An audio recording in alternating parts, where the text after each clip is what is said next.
Perfecto, ahí ya estaríamos grabando para poder después colgarlo como hacemos habitualmente. Buenas tardes para todos los que se incorporaron recién. Vamos a comenzar entonces, como hacemos siempre, tratando de volver a posicionarnos en el tema, recordar dónde estamos y cómo empalmamos la clase de hoy. Ya llevamos dos clases, esta es la tercera clase vinculada con extinción. No vamos a terminar en la clase de hoy, les aviso, nos va a quedar una clase más. Esta semana la vamos a organizar igual que la pasada. Yo doy clase lunes y miércoles y el viernes continúa el doctor Cosentino. La idea es que el miércoles podamos estar finalizando con extinción y multas. Como verán, es una unidad bastante densa, con mucha información, muy sustancial, entonces por eso le hemos destinado 4 clases. En la última clase hemos ido avanzando lentamente con los distintos supuestos de extinción, trabajamos y mostramos algunas de las formas de clasificación que la doctrina tiene, dijimos que después vamos a volver, sobre todo para repasar con esas formas de clasificación, cuando ya más o menos manejemos el material, nos va a ser más sencillo ver los agrupamientos que hace la doctrina, pero lo que sí hicimos en la clase última fue entrar por primera vez al alcance del famoso artículo 245 que hemos mencionado en muchas oportunidades, pero que justamente ahora es el momento en explicarlo. El artículo 245 no es ni más ni menos la forma en que debe practicarse el cálculo cuando el despido es sin causa, sin perjuicio del instituto del preaviso, que ya hemos visto, sea o no preavisado el trabajador, si el despido es incausado, lo que va a cobrar va a surgir de esta forma de cálculo que tiene este artículo, el artículo 245 de la Ley Contratal del Trabajo. Yo acabo de compartirles ahí, para aquellos que recién se suman, unos 3 ejercicios que puse en la PEDCO sobre el mediodía, a lo mejor no entraron y por eso no lo vieron, vamos a aprovechar para hacerlos ahora juntos. Antes de hacer los ejercicios, yo voy a repetir la teoría de cómo es que debe aplicarse el artículo 245. ¿Qué es la teoría? No lo voy a leer, sino que yo voy a parafrasearlo para volver, ahora ya de manera más sintética y no tan desregulada como hicimos la clase pasada, qué es lo que indica la norma, cómo debe ser realizado el cálculo. Lo primero que dijimos que debe tenerse en cuenta es la antigüedad del trabajador. ¿Por qué la antigüedad? Porque este artículo dice que por cada año de servicio o fracción mayor de 3 meses, entonces nos da un espacio temporal, nos dice que lo primero que tenemos que saber es la antigüedad que tiene el trabajador. Por cada año de servicio, fracción mayor de 3 meses, le va a corresponder un mes de sueldo. Pero ese mes de sueldo no es cualquier mes. Dice un mes de la mejor remuneración mensual, normal y habitual, devengada en los últimos 12 meses. Recuerden que cuando hablamos de mejor remuneración mensual, normal y habitual, les comenté que para la doctrina, si la remuneración es variable, la mejor es la más alta. Ahora, si no fuera variable y fuera fija, y solo un mes de los 12 cobró más porque hizo horas extra, por ejemplo, no se toma ese mes, sino que se toma la normal y habitual. Entonces, por cada año de servicio, fracción mayor de 3 meses, corresponde un mes de sueldo de su mejor remuneración mensual normal y habitual devengada en los últimos 12 meses. Y ahí paramos, pausamos y dijimos que esa remuneración, esa base de cálculo, como la denominamos, está sujeta a un tope. ¿Por qué? Porque la mejor remuneración mensual normal y habitual del trabajador no puede superar 3 veces el salario promedio del convenio colectivo que le corresponde a ese trabajador. Es decir, que este artículo ha fijado y sigue fijando, porque la redacción del artículo sigue siendo la misma, un tope en la base de cálculo. Si yo tuviese una remuneración que supere 3 veces la remuneración promedio del convenio colectivo aplicable, lo que hago es aplicar ese tope. Es decir, no puede superarla. Cuando la supere, voy a tomar como corte el tope. ¿De dónde surge ese tope y quién es el que nos va a suministrar esa información? El Ministerio de Trabajo de la Nación es el que está obligado, cuando aprueba las escalas salariales de un convenio colectivo, homologa el acuerdo de escalas salariales y automáticamente publica y dice, y el tope para este convenio colectivo mensual es de 35.000 pesos, 40, 50, según el valor. para que entiendan la lógica, qué es esa base de cálculo, o sea, cómo se logra ese tope, es bastante sencillo. Tomo todas las remuneraciones del convenio colectivo del que estamos hablando, lo divido por la cantidad de remuneraciones que he tomado y eso me da un valor salarial promedio. Dije, ponemos el mismo ejemplo, si soy un empleado de comercio, el empleado de comercio tiene distintas categorías: maestranza A, maestranza B, vendedor A, vendedor B, supervisor, etc. Supongamos que son 12 esas categorías. Sumo la remuneración de cada categoría, lo divido por 12 y eso que me da un valor promedio. Ustedes esa cuenta no deben hacerla porque quien la hace es el ministerio. Lo único que van a googlear es cuál es la remuneración promedio de ese convenio colectivo que ustedes tienen que aplicar y ya está. Eso lo multiplican por 3 y eso juega como todo. Sin avanzar todavía al final, recuerden que el artículo también tiene algunas especificaciones en torno a qué pasa cuando el trabajador es un trabajador fuera de convenio. Supongamos que es un gerente no alcanzado por un convenio colectivo. Si ese fuese el supuesto, lo que la ley dice es que se le debe aplicar el convenio colectivo del establecimiento, es decir, el convenio colectivo que rige en la empresa. Y va un poquito más allá. ¿Qué pasa si hubiera más de un convenio colectivo aplicable a la empresa? Cosa que puede ocurrir. Ahora vamos a comentar un poquito eso para que lo visualicen. Bueno, si hubiera más de uno, se le debe aplicar el más favorable. ¿Cuál sería el convenio colectivo más favorable? El que tenga el tope más alto. Lógicamente, es para que no lo alcance el tope. Esto es estrictamente lo que dice la norma. Hay algo que la norma no dice y es importante ya saberlo, sobre todo porque si les toca este tema con el doctor Cosentino les va a preguntar, pues un tema que le gusta es, ¿qué pasa si no hubiera en la actividad directamente convenio colectivo? Va de vuelta. ¿Qué pasa? Porque me trastabillé solo. ¿Qué pasa si no hubiera para esa actividad un convenio colectivo que la rija? ¿Debe el empleador generar un tope? ¿Tiene que tomar la remuneración de todos sus empleados y dividirlas para sacar un tope? ¿Puede aplicar otro convenio colectivo, aún no siendo el convenio de la actividad? La respuesta es no. Primero, los convenios colectivos no se aplican de manera analógica. Esto lo dice expresamente la ley de contrato. No puedo aplicar un convenio colectivo a otra actividad por una cuestión hasta, le diría, de razonamiento puro, porque como el convenio colectivo en esencia es un contrato, es decir, rige para las partes que son signatarias, yo no puedo extenderle un contrato a quien no ha sido parte. Entonces, supongamos, si yo soy un empleado de comercio y mi actividad no es de comercio, no me pueden traer ese convenio colectivo porque nadie me representó cuando se firmó el convenio colectivo. Entonces, por razonamiento jurídico de derecho laboral, y este es el criterio que ha utilizado en alguna sentencia el doctor Cosentino, en un caso muy puntual de Neuquén, si no hubiera convenio colectivo que alcance a la actividad, directamente no hay tope. Esa actividad no tiene tope. Esta es una respuesta de un criterio de jurisprudencia interpretando de manera orgánica las disposiciones del derecho del trabajo, sobre todo el principio protectorio, y no surge de la norma, porque la norma no contempla qué pasa cuando no hay convenio. La norma dice, si estoy fuera de convenio, el convenio colectivo de la empresa. Si hay más de uno, el más favorable, pero no da esta tercera opción. Si no hubiera convenio, ¿qué hacemos? Esta es una opción de criterio y de interpretación. Último tema del 245, que como veníamos desarrollando la secuencia no lo dimos, es que la misma norma en el último párrafo contempla un piso indemnizatorio, un valor mínimo de la indemnización. Y lo que dice es que nunca la indemnización que el trabajador vaya a cobrar puede ser menor a un mes de sueldo. ¿De qué sueldo? De su mejor remuneración mensual normal y habitual de venganza. Es decir, que el piso indemnizatorio, aquí ya no estamos hablando de un tope, sino que estamos hablando de un piso, de un plafón, de un mínimo, es de un mes de sueldo.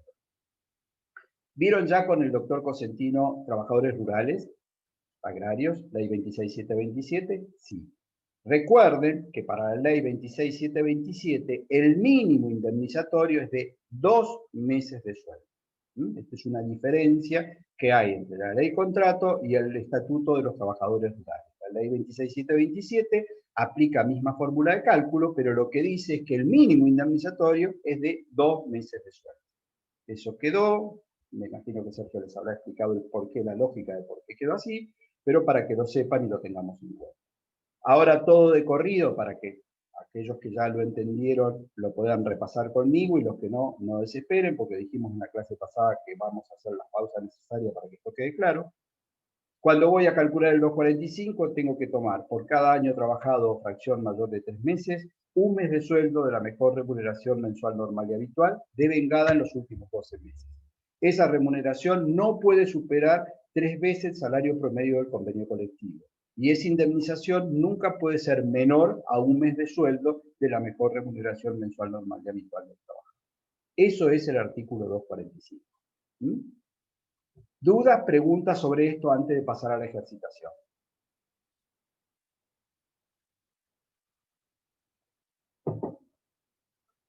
¿No hay ninguna o no me escuchan? Porque estoy con estos aparatos y parece que estoy en la máquina del tiempo, así que no escucho nada. Manuel, estás los aplausos, pero no te escucho yo, porque estás muteado. Bueno, vamos con los ejercicios. Yo los leo porque por ahí no lo están pudiendo ver si no tienen abierto Petco ustedes. Tómense, más allá de que alguno a lo mejor ya lo hizo, pero tómense un ratito para sacar un número y después entre todos vemos el número y discutimos a ver por qué llegamos a ese valor o no. El primero dice que un trabajador tiene una fecha de ingreso el 15 de febrero del 2018 y fue despedido sin causa el 14 de abril del 2020.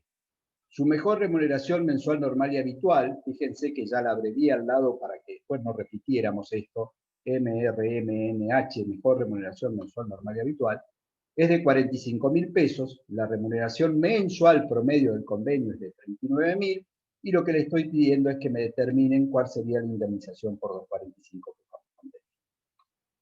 Si alguno no alcanzó a anotar algo o no lo ve, me avisa, y un minuto, hacemos una cuenta rápida cada uno. Procuren hacerlo, no se queden en no sé por dónde empezar. Si no saben por dónde empezar, eso ya es empezar con algo. Es levantan la mano y me dice, profe, no entendí nada, no sé cómo empezar.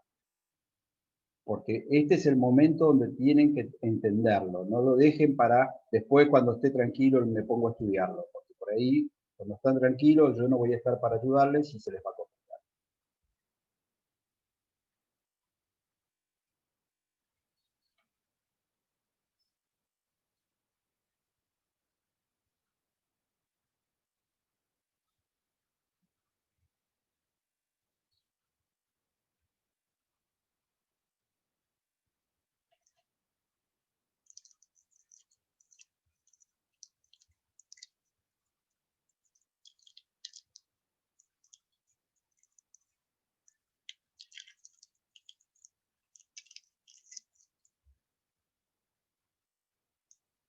Bueno, ¿estamos? ¿Sí? Valentino, ¿qué número te dio? El primero me dio 90. Vamos con el primero nomás, vamos con el primero nomás. El primero te dio 90.000 pesos el monto de la indemnización. Bien. ¿Alguien más le dio 90? A mí, profe. A mí, profe. Bien, hagamos al revés. ¿A alguno no le dio 90?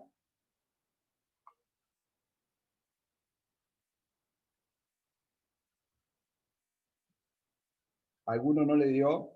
Bueno, otra opción. ¿Alguno no le dio nada porque no lo pudo empezar a hacer? O sea, no supo cómo encararlo directamente. Vamos, alguien tiene que haberse quedado medio que en blanco diciendo esto paso, en otro momento me ocupo de este tema porque hoy ya me superó. ¿No? Nadie. Son 29, 28 alumnos recontra participativos que todos dieron la cuenta y a todos le dio 90. Ok, bien, me alegro muchísimo, no dudo de la palabra de ustedes. Como tengo algunas caras visibles, vamos a aprovechar, como si fuera un examen, y vamos a cambiar entonces. En vez de Valentino, le vamos a preguntar, a ver, ¿a quién? Manuel, ¿cómo hiciste el cálculo? ¿Te podés hablar, Manuel, o estás con problema de...? Porque no me acuerdo, sí. Ahora sí. Ahí ya te desmuteaste, sí.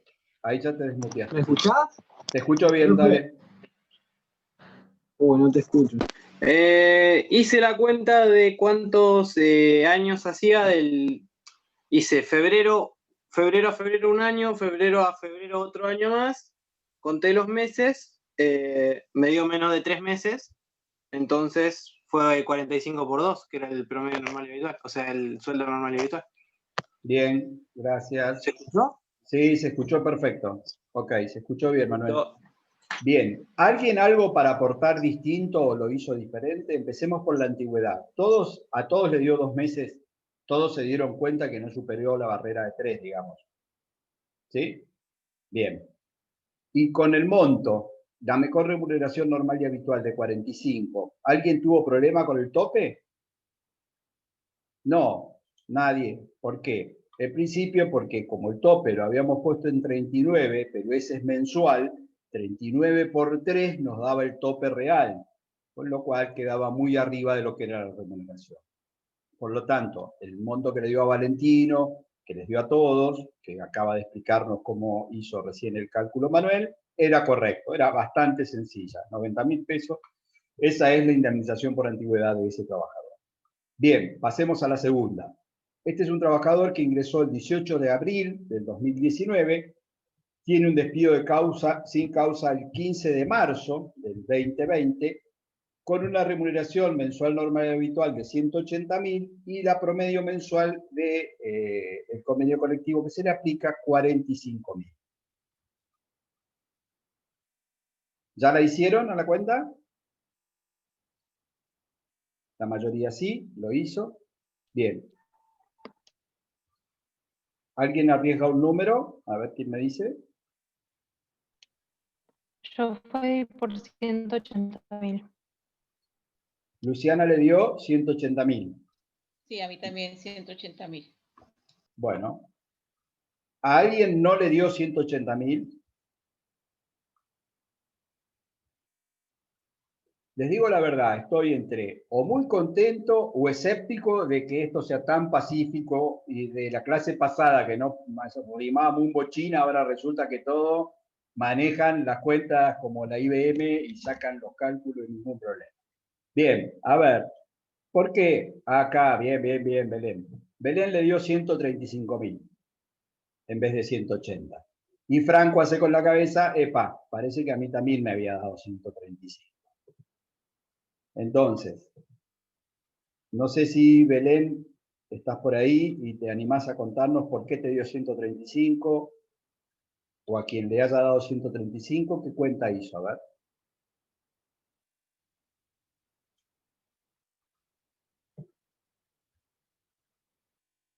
¿No tenemos a nadie de 135?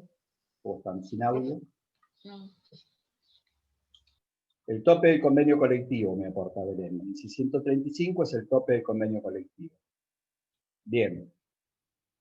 ¿Alguien le contesta algo a Belén? Cami, ¿estás ahí recién enganchada? La remuneración, la indemnización no puede ser menor a un mes de sueldo del trabajador. Y como su sueldo era de 180, va a ser 180. Bien, Cami. Entonces, recordemos, vamos a analizar este caso concreto. ¿Qué antigüedad nos dio este trabajador? De abril del 2019 hasta marzo del 2020. Es decir, no llegó a cubrir el año cronológico de antigüedad, pero sí claramente superó los 3 meses. Entonces tiene un mes de sueldo. Su indemnización sería de un mes. Si aplicamos la lógica y vemos que hay un tope, ese tope es los 45.000 por 3, ese sería el tope. A la base de cálculo, pero como dijo Camila, como el mínimo indemnizatorio es un mes de sueldo y este trabajador tenía un sueldo alto de 180.000, en este caso no aplico el tope de la base de cálculo, sino que aplico el mínimo de la indemnización. Por lo tanto, el mínimo de la indemnización, 180, ese es el valor indemnizatorio que este trabajador tenía que cobrar, 180.000 pesos. Y vamos al último, si le ponemos un poquito de ritmo, pues ya llevamos 20 minutos de la clase. Trabajador con fecha de ingreso 1 de enero del 2017, despedido sin causa 29 de abril del 2020. Su remuneración es 100.000 y la mensual tope es de 30.000. ¿Lo hicieron ya la mayoría? ¿Sí?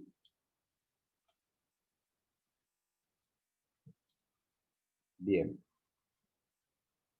Julieta Franco, ¿lo hiciste? No, hacelo. Veo caras, veo... A calcular. Por eso. Dale, calculando. Damos un ratito más para que lo calcule. Luisina, ¿lo hiciste? No, dale, hacelo. Probá y hacelo, haz el cálculo.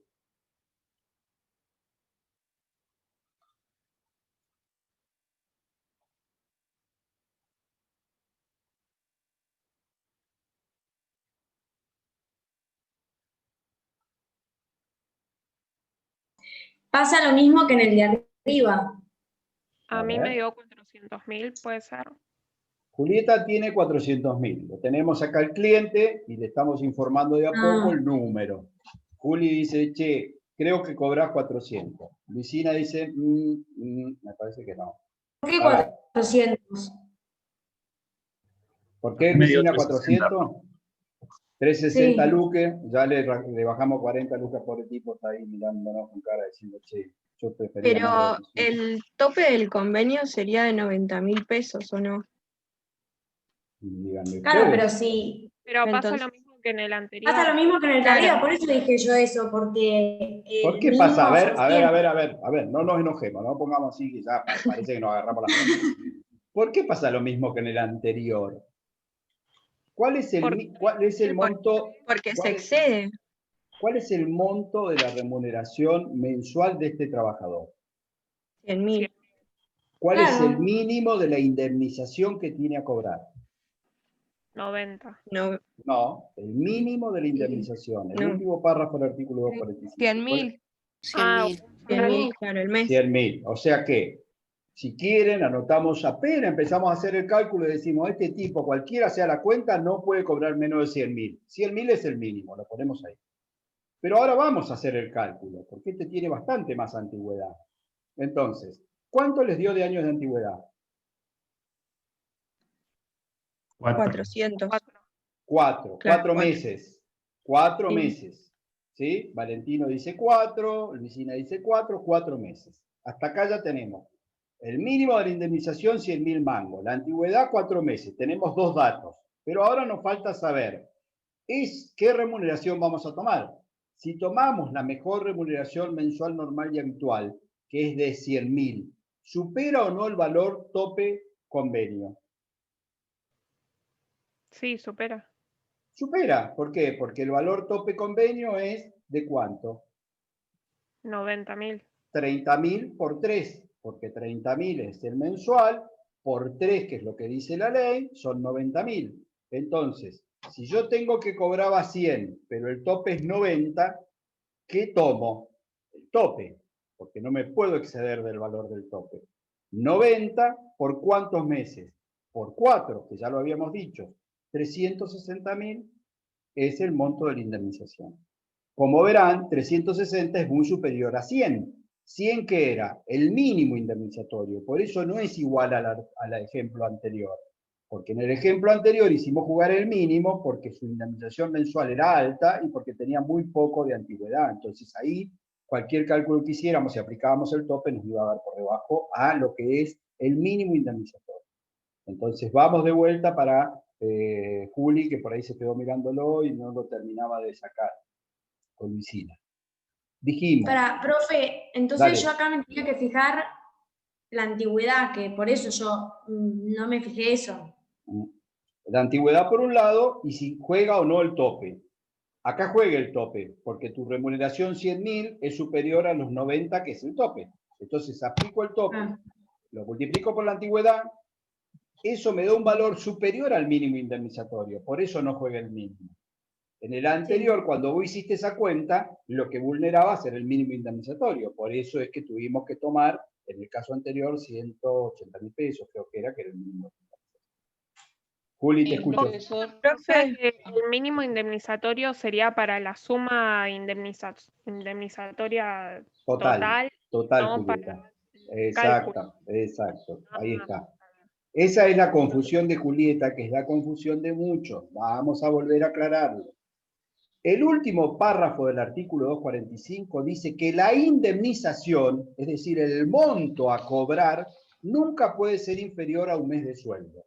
Entonces, ¿eso qué se entiende? Que el piso, el mínimo que voy a cobrar de indemnización es un mes de sueldo.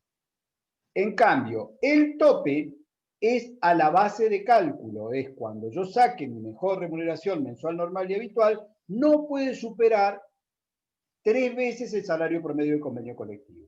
Pero el tope es a la base de cálculo. Entonces juegan a distinto efecto. Uno es a la base de cálculo y otro es a la indemnización total.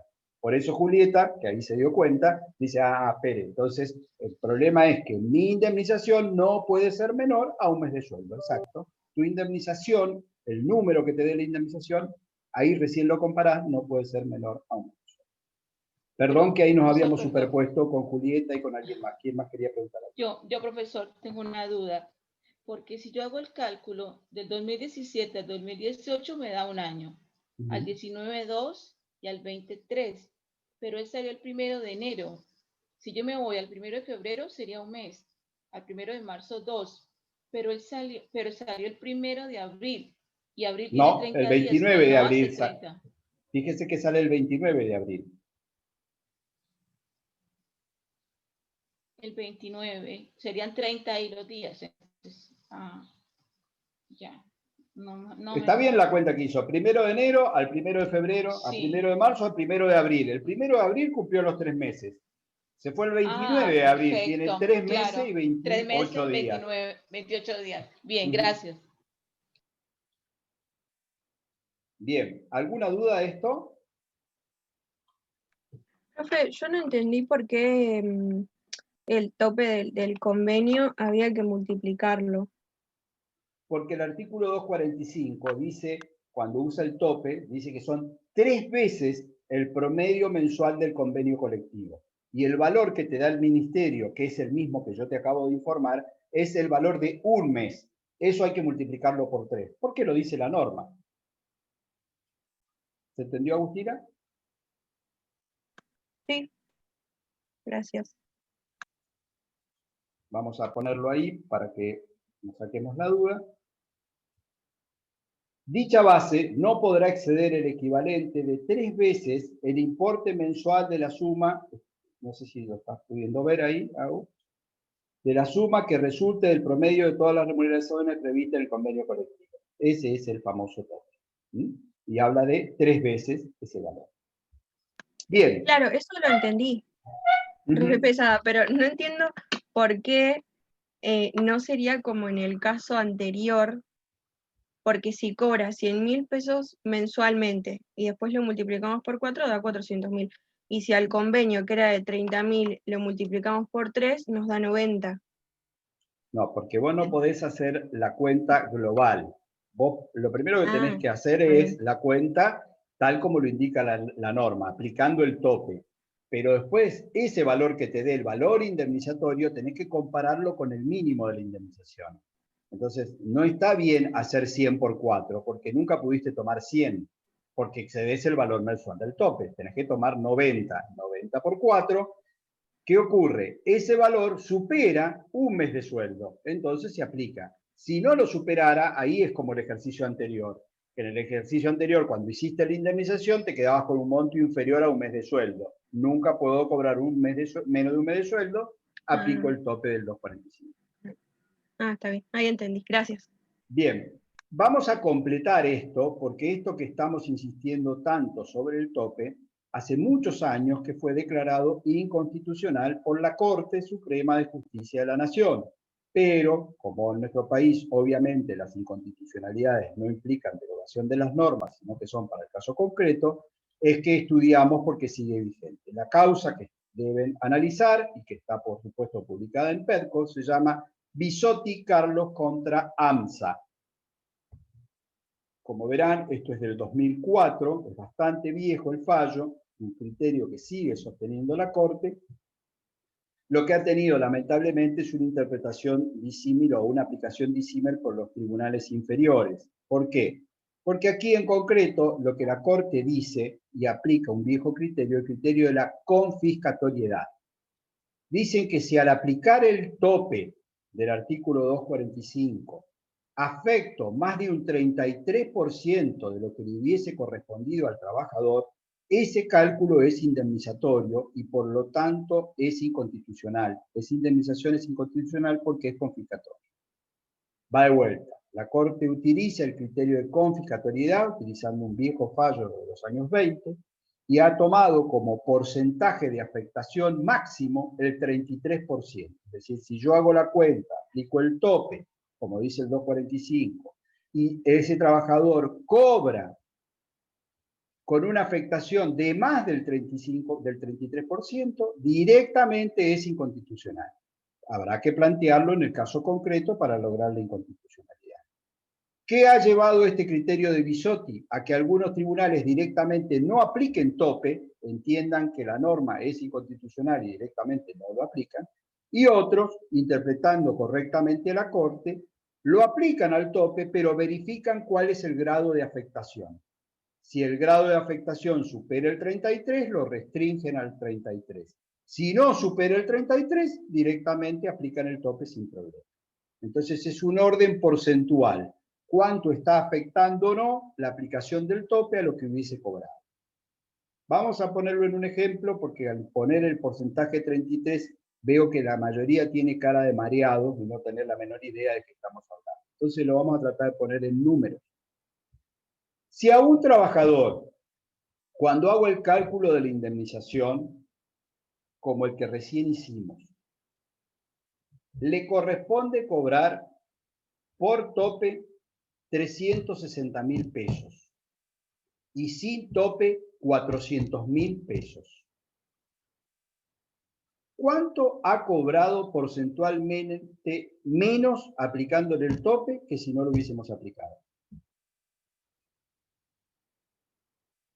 ¿Entendieron la pregunta? No es álgebra 1, no, es acá, es de acá de chacarero nomás, es regla de 3 simple. El mismo, ¿40.000 pesos? El ejemplo que, sí, Luciana, pero en porcentaje.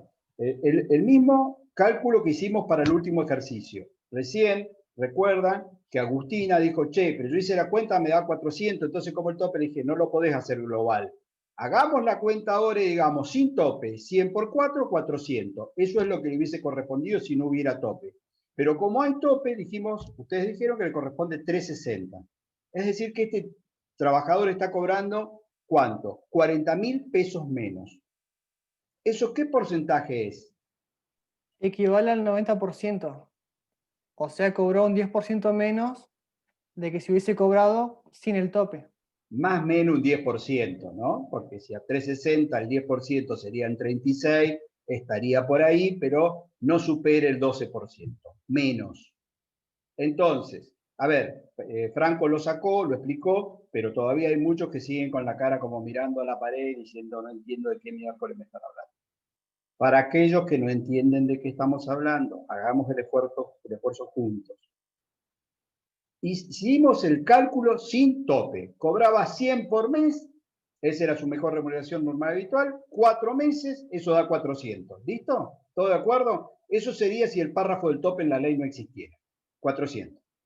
Pero el párrafo existe. Le aplicamos el tope, 360. De hecho, ¿cuánto cobró de diferencia? 40.000 pesos de diferencia. Esos 40.000 pesos, ¿a qué porcentaje equivalen? Más o menos a un 11-12%. O sea, cobró un 11, un 12% menos por aplicación del tope. ¿Todos me siguieron con el razonamiento hasta ahí? ¿Qué dice la Corte? Que si se afecta hasta un 33% es válido. Pero si supera el 33% la afectación, eso que supere es inconstitucional. Ergo, en este caso, no hay tacha de inconstitucionalidad que valga en el criterio de Bisotti, porque como solo la afectación fue de un 11 y un 12%, es válida la aplicación del tope. ¿Se entendió? Pero supongamos otro número, que el cálculo le daba 400, pero por aplicación del tope le daba 200. Es decir, cuando hice la cuenta y apliqué el tope, en vez de cobrar los 400.000, que es su remuneración mensual normal habitual, le daba 200.000. es una afectación del 100%. ¿Sí? Terminó cobrando la mitad de lo que le hubiese correspondido. En vez de cobrar 400, cobró 200. Estoy cambiando de ejemplo para verlo muy grosero. Bueno, en ese caso sí hay inconstitucionalidad porque sí hay una afectación de más del 33. Quienes aplican la interpretación de Bisotti dice, solo podré limitarlo hasta el 33, lo que sea el resto lo va a tener que pagar porque es inconstitucional, y hay algunos jueces que dicen directamente el 245 es inconstitucional y no hay tope. Eso la doctrina, o al menos mucha doctrina entiende que está mal, porque la Corte no ha dicho que el artículo sea inconstitucional en abstracto, sino que es inconstitucional en la medida que sea confiscatorio, es decir, que afecte más del 33%. ¿Se ha entendido? ¿Sí? Perfecto.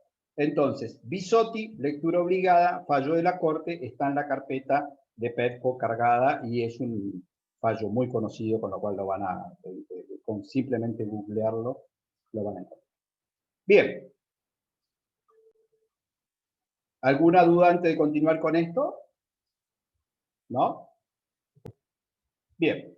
Vamos a tratar de acelerar, porque deberíamos hoy salir ya de todos los supuestos de extinción, y vamos a ir avanzando con otros supuestos previstos en la ley. Entonces, el 245 lo damos por analizado. El 246, ya lo hemos comentado, es el que se denomina despido indirecto. Cuando el trabajador hiciere denuncia del contrato de trabajo fundado en justa causa, tendrá derecho a las indemnizaciones del 232, 233 y 245. ¿Qué es esto? Preaviso, integración del mes de despido e indemnización por antigüedad. En clases anteriores lo explicamos, pero nos detengamos un momento porque esto suele generar alguna confusión. ¿Se acuerdan cuando vimos el concepto de injuria del 242? Dijimos que para poder provocar un despido causado, el empleador va a tener que invocar y probar la existencia de una injuria grave que impida la prosecución de la relación laboral. Todos espero que recuerden eso. La consecuencia del despido con causa o con justa causa es que el empleador no pague indemnización. Hasta ahí estamos. Ahora, ¿qué ocurriría al revés? ¿Qué pasa si es el empleador el que está cometiendo una injuria, el que tiene un incumplimiento grave? Bueno, si eso ocurriese, el trabajador puede extinguir la relación. ¿Cómo se llama esa extinción que el trabajador va a provocar en ese caso? Se llama colocación en situación de despido indirecto.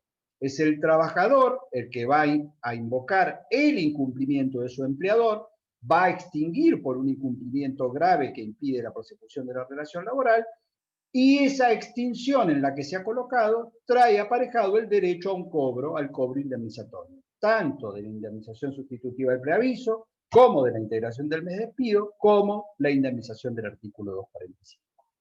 Lo voy a poner en un ejemplo a ver si puedo ayudar a algunas caras medias perdidas. Supongamos que el empleador adeuda salarios.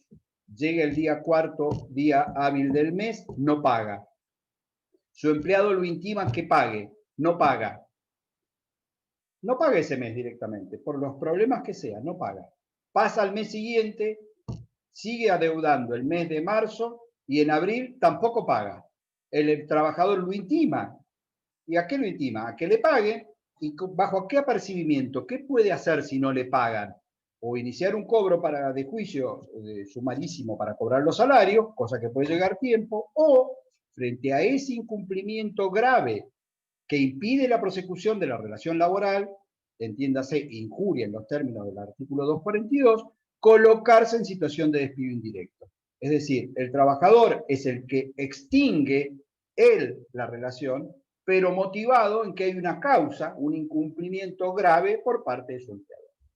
Si eso se da, lo intima, no paga, lo hace bajo apercibimiento, no paga, aplique el apercibimiento, extingue el vínculo. Bueno, ¿qué consecuencia tiene eso? El tipo se quedó sin empleo, porque se colocó en situación de despido indirecto, es decir, se extinguió la relación laboral. ¿Y ahí se acabó el problema? No. Si el que incumplió fue su empleador. ¿La consecuencia cuál es? Y es la misma que si hubiese sido un despido sin causa. Hay que pagar la indemnización por antigüedad del artículo 245, más la sustitutiva de preaviso, más la integración del despido. Entonces, esto que ya lo habíamos visto, simplemente es para que Observen cómo está en el 246 el supuesto de despido indirecto. ¿Sí? ¿Dudas? ¿Alguna pregunta de esto? En este caso también se aplica lo de la integración del mes. Sí, también. Fíjate que la remisión es a los dos, 232 y 233, que es integración del mes. Gracias. 247. Vamos avanzando. 247. Esto es el supuesto de la extinción cuando la misma se dé por falta de disminución de trabajo o fuerza mayor. Ustedes ya vieron, cuando vieron suspensiones, vieron el supuesto de suspensión de lo que se denominan económica, por falta de disminución de trabajo o fuerza mayor. Bueno, ahora lo que vamos a ver es la extinción fundada en causas económicas. ¿Qué característica tiene? Las mismas que ya vieron para la suspensión. Por aplicación de la Ley de Empleo 24013, artículo 98 y siguiente, si el efecto es colectivo, es decir, si afecta a un porcentaje X de una empresa, debo hacer procedimiento preventivo de crisis. O sea que el procedimiento preventivo de crisis es tanto para suspender como para despedir por causales económicas o de fuerza mayor. Lo que aquí es necesario tener presente, que si yo hiciera el procedimiento, lo agotara, invoco la causal, despido por falta de disminución de trabajo, y aún en el caso de un juicio, pruebo de que hay una causal objetiva que me permita extinguir en estos términos, la indemnización que se abona es el 50% del 245. Es decir, que en vez de pagar el cálculo que hicimos del 245, hago el cálculo, aplico los topes, todo, y lo divido por 2. Es decir, que el artículo 247 es la mitad del artículo 245. Y en principio procede para los despidos por causas económicas o de fuerza mayor. Van a ver que es un artículo al cual se lo utiliza para otros supuestos también de extinción. Pero en origen, como verán la norma, está contemplada para los despidos por causas económicas. Dice, en los casos en que el despido fuese dispuesto por causa de fuerza mayor o por falta o disminución de trabajo no imputable al empleador fehacientemente justificada, el trabajador tendrá derecho a percibir una indemnización equivalente a la mitad de la prevista en el artículo 245 de esta ley. En tales casos, el despido deberá comenzar por el personal menos antiguo dentro de cada especialidad. Respecto al personal ingresado en un mismo semestre, deberá comenzarse por el que tuviere menos carga de familia, aun con que ello se alterara el orden de antigüedad. Esto es un orden de prelación que la norma da y que se cumple también para las suspensiones cuando yo voy a aplicar una suspensión o despido fundado en fuerza mayor o falta de disminución de trabajo. Debo empezar por el menos antiguo, priorizando al más antiguo, y en casos de antigüedades del mismo semestre iguales, o sea, agrupadas dentro de un semestre de la antigüedad, debo priorizar, mantener el empleo al que tiene carga de familia. Es una forma de proteger o de tutelar que tiene la norma al que está más vulnerable en función de tener carga de familias y por lo tanto tener que soportar esas cargas. Entonces, repito, este artículo, aquí estamos viendo nada más que se trata del 50%, pero deben ensamblarlo con lo que ustedes ya estudiaron en suspensiones por causas económicas o fuerza mayor, que lo vieron para el cuatrimestre, para el parcial anterior, que obligaba al trámite del procedimiento preventivo de crisis. Recuerden los dos decretos del año 2001, la crisis 2001-2002, que también fue reglamentado. Entonces, eso aplíquenlo aquí al despido por causales económicas. Punto. Sin continuar con otro artículo, empalmamos aquí, y les recuerdo, en la clase de hoy voy a redondear este concepto, pero lo vengo mechando para que ustedes lo tengan presente, que por los decretos de necesidad y urgencia vigentes a la fecha, producto de la pandemia COVID, en nuestro país están prohibidos los despidos por falta o disminución de trabajo o fuerza mayor. Están suspendidos, al menos ahora, hasta el 30 de noviembre, es la vigencia del último DNU prorrogado, ya se ha prorrogado 3 veces, está prorrogado, por lo tanto, un empleador no puede invocar en este momento esta causal económico de fuerza mayor para producir despidos y pretender pagar el 50%. Aún en el supuesto de que hiciera procedimiento preventivo de crisis, no podría aplicarlo porque el DNU, los decretos de necesidad y urgencia, lo prohíben. ¿Se acuerdan que cuando hablamos de estabilidad y empezamos con esta unidad, les dije que lo que íbamos a explicar de estabilidad relativa y de la posibilidad del despido sin causa, etcétera, estaba siendo en este momento suspendida en su vigencia en función de los decretos de necesidad y urgencia. ¿Por qué? Porque el decreto no solo prohíbe el despido incausado, sino que también prohíbe el despido fundado en falta de disminución de trabajo o fuerza mayor. Tanto el despido como la suspensión. Por lo tanto, esta norma hoy no es de aplicación transitoriamente en función de los DNU de la pandemia. Bien, vamos al 248, ahora sí cambiamos de supuesto. Esto es lo que se conoce extinción por muerte o por fallecimiento.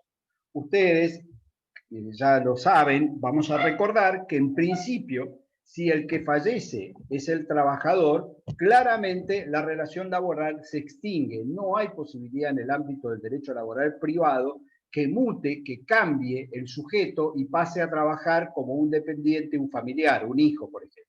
Algo que a lo mejor ustedes han escuchado en la administración pública, donde el fallecimiento del padre o madre da lugar de preferencia de ingreso a un hijo. En la actividad privada esto no es así. Si el trabajador fallece, automáticamente se produce la extinción de la relación laboral.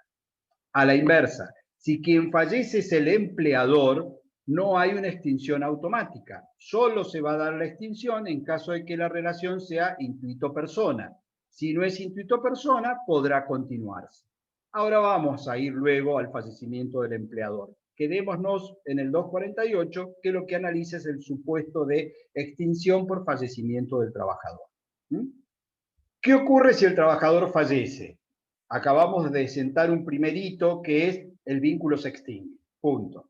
Ahora, la pregunta es, ¿tiene alguna consecuencia esa extinción? Sí, tiene una consecuencia indemnizatoria. ¿Cuál es? Que el empleador va a tener que abonar como indemnización el equivalente al artículo 247, es decir, el 50% del 245. Va de vuelta. Si se provoca la extinción por fallecimiento, el empleador va a tener que pagar una indemnización. Va a pagar la indemnización del artículo 247, que es el 50% del 245. Esto, el razonamiento sería, el 248, que contempla extinción por fallecimiento, lo remite al 247, que es la indemnización por falta de disminución de trabajo o fuerza mayor, que a su vez remite al 245, que es el 50% de lo que se va a pagar. ¿Se acuerdan entonces? ¿Entendieron la lógica? Ahora, la pregunta que nos está quedando sin responder es, che, ¿quién va a cobrar esa indemnización? Ya sabemos que se extingue, ya sabemos que hay indemnización, pero no sabemos a quién se la vamos a pagar. Por más que sea un chiste de humor negro, obviamente no la vamos a depositar en la cuenta sueldo del fallecido, porque no la va a poder disponer ni él ni su familia. Entonces, ¿quién va a tener derecho a cobrar? Bueno, aquí aparece el concepto que en derecho laboral se denomina causavientes. Los causavientes no necesariamente son los herederos. No asimilen como si fuera un mismo término y no utilicen el término herederos, porque si hablamos de herederos, tenemos que hablar de sucesión abierta y de designación de herederos como tales. En cambio, este artículo no necesita que haya una declaración de heredero. Basta con acreditar el carácter de causaviente en el orden de prelación que da la ley para tener derecho a cobrar la indemnización. Y aquí aparece toda esta discusión, que espero que hayan visto en su momento en obligaciones, que este es un derecho que le corresponde a juris propio y no juris hereditatis. Si fuera el juris hereditatis, necesitaría la declaratoria de heredero. Pero como es juris propio, él tiene derecho, con solo acreditar ser uno de los causavientes, a que se le pague la indemnización. Este artículo tiene una dificultad porque ha generado una polémica interpretativa. ¿Por qué? Voy a leerlo y voy a decirle dónde está el inconveniente del artículo. Dice, en caso de muerte del trabajador, las personas enumeradas en el artículo 38 del Decreto Ley 18037 del año 69 tendrán derecho, mediante la sola acreditación del vínculo, en el orden de prelación allí establecido, a percibir una indemnización igual a la prevista en el 247 de esta ley. ¿Sí? ¿Qué hace la norma? remite a un artículo específico de un decreto ley. ¿Qué ocurre? Ese decreto ley era la vieja ley de jubilaciones. Las leyes de jubilaciones en nuestro país antes estaban reguladas en dos normas distintas. Una era la 18037, que era para los trabajadores en relación de dependencia, y otra, la 18038, que era para los trabajadores autónomos. Dos leyes diferentes. Mayra, vamos por extinción por fallecimiento, artículo 248. Había tenido un problemita de desconexión. Entonces, vuelvo a repetir. En nuestro país existían dos leyes que regulaban la jubilación. Mejor dicho, dos decretos leyes porque eran de la época del gobierno de facto. 18037 y 18038. Uno para trabajadores en relación de dependencia y otro para otro. Ahora, ¿qué ocurre? Estas normas, ambas, fueron derogadas por la ley 24241 de los años 90, de la época del menemismo. La ley 24241 es la actual ley de jubilaciones, que regula en una misma ley tanto las jubilaciones para los trabajadores en relación de dependencia como para los autónomos. Entonces, ¿cuál es el problemilla aquí? Que para algunos autores y para algunos jueces, incluido el doctor Cosentino, esta remisión, como sigue en el texto legal, sigue siendo válida y le da vida o ultravida a la ley 18037 por más que haya sido derogada. Y ordena tomar el orden de prelación del artículo 38 de la ley 18037. Para otros autores y para doctrina en las cuales yo me enrolo, la referencia normativa no puede ir más allá de la vigencia de la ley. Y como la ley fue derogada, hay que ir al orden de prelación previsto en la ley vigente de jubilaciones, que es la ley 24241. Esto es un tema interpretativo, van a encontrar para un lado y para otro. Lo que quiero es explicarles cuál es la diferencia y por qué es que se sigue insistiendo. Porque si los órdenes de prelación fueran los mismos, la discusión sería absolutamente jurídica in abstracto, digamos. Pero no son los mismos, porque los hermanos sí están contemplados con orden de prelación en la 18037 y no lo están en la 24241. Es decir, que la ley a la que remite el artículo 248 tiene dentro de los causavientes posibles un causaviente, un grupo de causavientes que no está en la 24241 porque carecen de derecho en principio jubilatorio. Entonces, vuelvo con el análisis para ordenarlo y para que vean cuál es la disputa, sin importar la postura que ustedes tomen. Acá ustedes pueden tomar cualquiera de las dos, eso es lo de menos. Lo que tienen que saber es que hay una disputa porque cuando se pongan a ejercer la profesión les puede convenir una postura u otra. Entonces, estamos hablando de extinción por fallecimiento del trabajador. Dijimos que automáticamente que se provoque el fallecimiento, la relación laboral se extingue. Dijimos que hay una obligación indemnizatoria. El empleador va a tener que pagar una indemnización, que ¿cuál es? Es la del 247, es decir, es la mitad del 245. Y la tercera pregunta es, ¿quién la cobra? La cobran los denominados causavientes, en el orden de prelación que da una ley. Según el artículo 248, es la ley 18037, que es la vieja, el decreto ley de jubilaciones hoy derogado. Y remite a ese orden de prelación, que es el conviviente. Bueno, antes hablaba no usaba el término conviviente, porque el término conviviente es más contemporáneo, pero hablaba del esposo, la esposa, o sea, del cónyuge legítimo, después vienen los hijos, ese es el orden de prelación. Ahora, en esa ley aparecen los hermanos dentro del orden de prelación. En cambio, en la 24241, que es la actual ley de jubilaciones, no están. Si aplico uno o aplico otra, es un tema de fundamento y de interpretación de jurisprudencia. Pero ese es importante que sepan de que hay una discusión en torno a si sigue o no vigente a estos fines la 18037 como el artículo lo contempla. Voy a continuar con ese artículo porque tiene algo más que nos interesa. Dice, los efectos indicados, que equiparada a la viuda, para cuando el trabajador fallecido fuere soltero o viudo, la mujer que hubiera vivido públicamente con él mismo en aparente matrimonio durante un mínimo de 2 años anteriores al fallecimiento. Esto que hoy parece casi una anécdota, es bastante importante porque en el orden laboral, recuerden que este artículo es del año 73 del dictado de la ley 2744, en el orden de la legislación laboral se fue pionero en reconocer igualdad de derechos, aquí requería un tiempo mínimo de convivencia, sin importar el carácter de cónyuge legítimo o no, a los fines de ser considerado uno de los causavientes en el orden de prelación.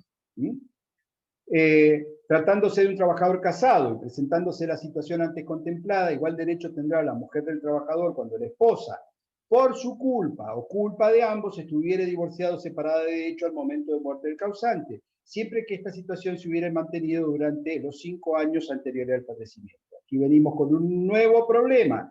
Recuerden que ha desaparecido como tal la culpa en el supuesto del divorcio causado como si teníamos antes.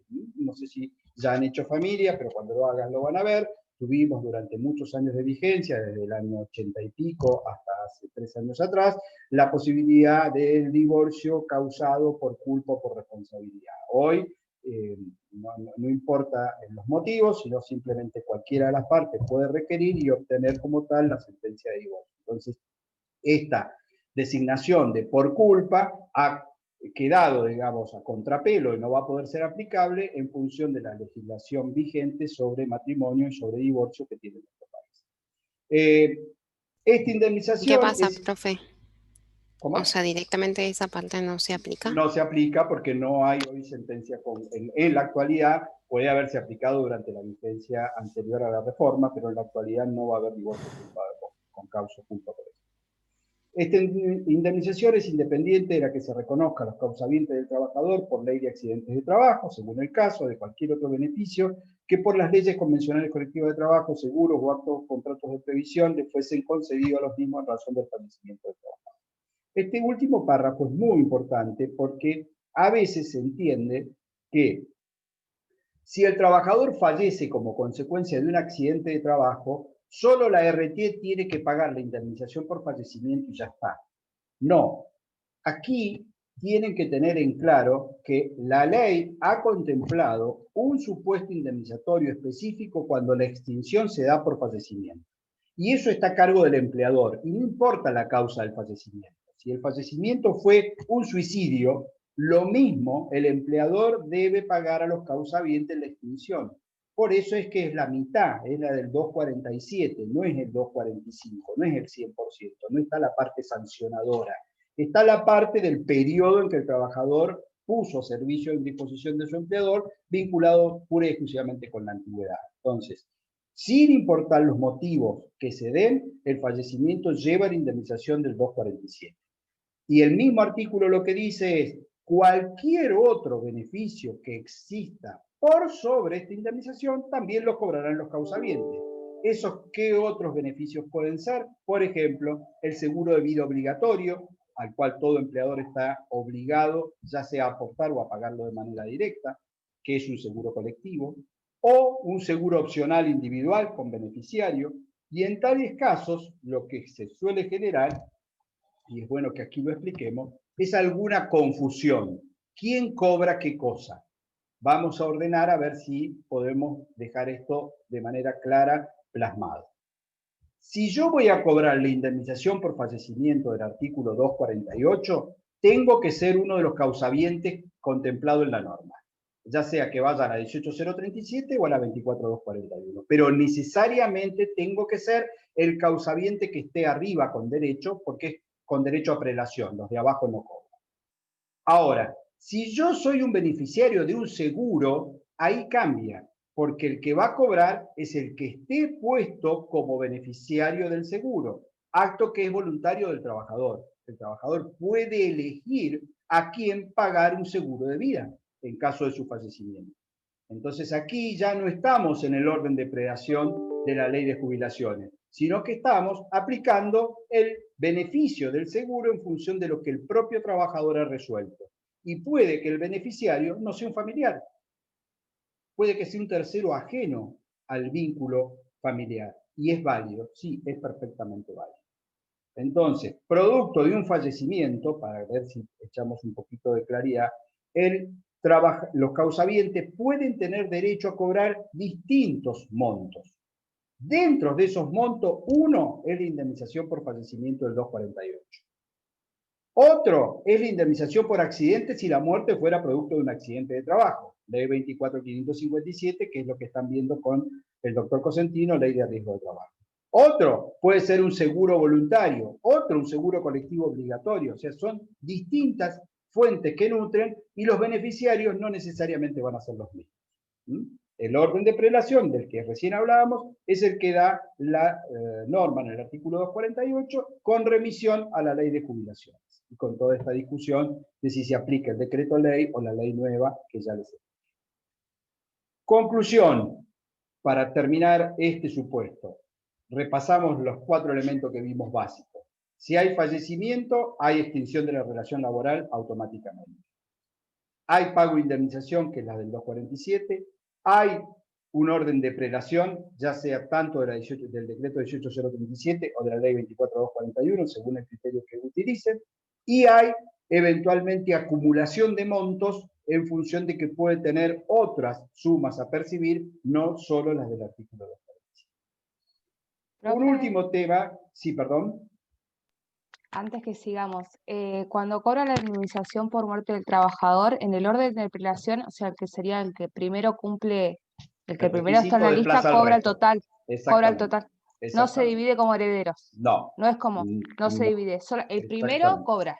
Exactamente, Los demás, Claudia. ok. Listo, Exactamente, gracias. Claudia. Por eso se llama un orden de prelación excluyente. El que está en condición, que está en el primer lugar, supongamos el conviviente o la conviviente, directamente desplaza al resto. Ese es el que cobra y ese es el que va a disponer del total del monto indemnizatorio. Y eso también ha generado alguna. 24.241, Víctor, sí, esa es la ley de jubilaciones actual. Respecto de esto, que Claudia apuntaba, iba a hacer una última observación práctica. ¿Qué pasa si ese empleador, cuando se provoque el fallecimiento, tiene a la cónyuge legítima, porque tiene la documentación del acta de matrimonio, pero a su vez viene y se presenta una o dos convivientes con hijos de periodos posteriores? ¿Quién tiene derecho a cobrar? Esto que estoy diciendo no es ciencia ficción, es bastante más común en algunos rubros, por ejemplo, en los trabajadores rurales, o en los trabajadores de la construcción, o en los trabajadores del petróleo, suele darse. ¿Y esto qué es? Hubo un matrimonio con una separación de hecho, pero nunca se procedió a hacer un divorcio, con lo cual el matrimonio como acto válido ha quedado así. Con posterioridad se ha dado una o dos convivencias en función del tiempo, y pueden haber existido hijos producto de esas convivencias, que a lo mejor tienen 3, 4, 5 años, y cuando se da el fallecimiento puede que ocurra que vengan y se presenten a poder utilizar su orden de prelación, tanto la cónyuge como las convivientes, las o los. ¿Qué se hace en esos casos? Por eso dije que esta era una explicación práctica, más que una explicación jurídica. El supuesto no está en el 248, no dice expresamente cómo resolverlo, y por lo tanto lo que el empleador debe hacer es consignar el monto de la indemnización judicialmente y decirle al juez que sea el juez el que resuelva a quién le corresponde, ya sea en un orden de prelación desplazando, o bien, como en la mayoría de los casos se hace, compartiendo la indemnización, dividiéndola entre partes. Pero esta es una decisión judicial, no es una potestad que tenga el empleador para ponerse él a resolver a quién le paga o no le paga.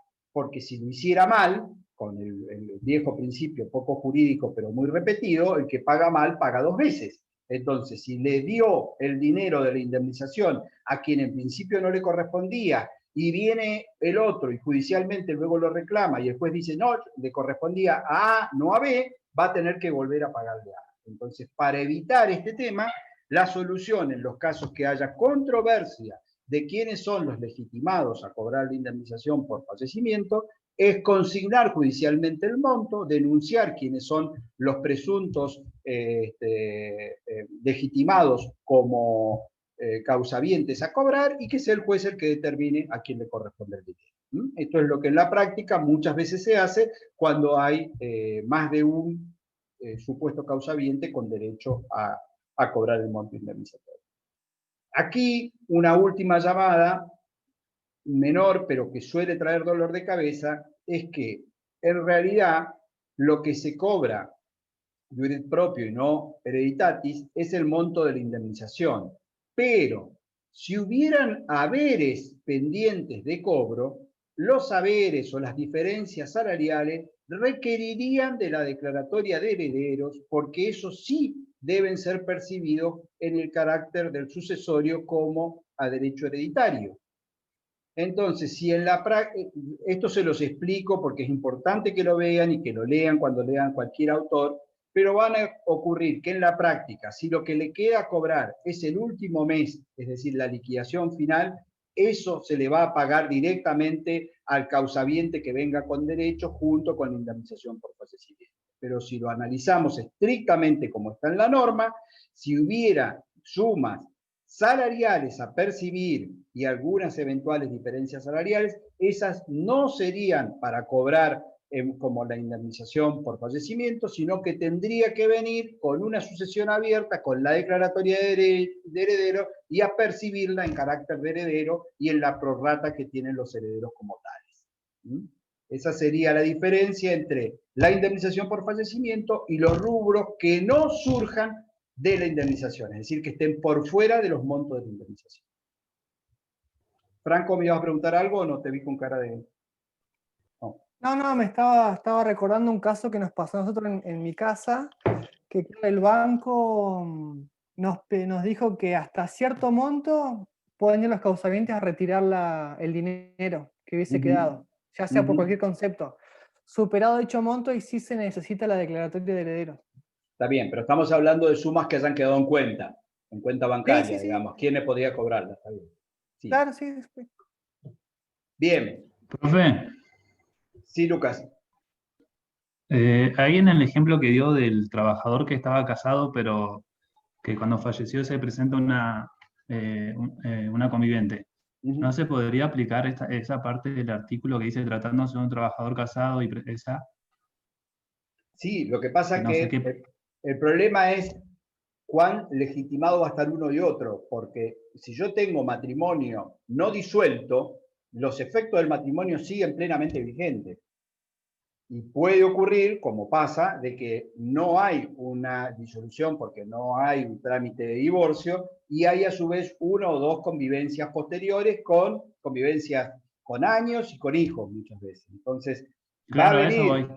pero no, es que la ley no te dice que en ese caso desplace la convivencia al matrimonio legítimo. No te da la solución. ¿No lo dice leyendo, o sea, interpretándolo de esa forma? No, porque no hay desplazamiento, porque no podría, en principio, tener mayor derecho la convivencia posterior de un matrimonio legal, que seguir recordando que para nuestro Código Civil y Comercial o para nuestra legislación de fondo, el matrimonio da determinados derechos. Si bien hay una equiparación en la actualidad, y dije que en el ámbito del derecho laboral ha sido pionero en este sentido, sigue gozando de determinadas preferencias el matrimonio, más allá del régimen patrimonial que hoy se puede aplicar indistintamente, ¿no? De cómo se pacta el tema de los bienes. Pero no hay un desplazamiento automático de una convivencia por sobre un matrimonio legítimo no disuelto. No es una interpretación posible del artículo. Bien. Ahora sí, perdón si hay alguna duda, lo vemos, quería avanzar pero no pregunté. ¿Hay alguna pregunta sobre esto? ¿Alguna otra duda? Ahora sí vamos a ir... Sí, escucho. Que los montos que decía que estaban por fuera de la indemnización que se debía cobrar, sí. Se refería como a lo que le estaba diciendo a Franco, que eran como, por ejemplo, el tema de las cajas de los bancos y eso, ¿no?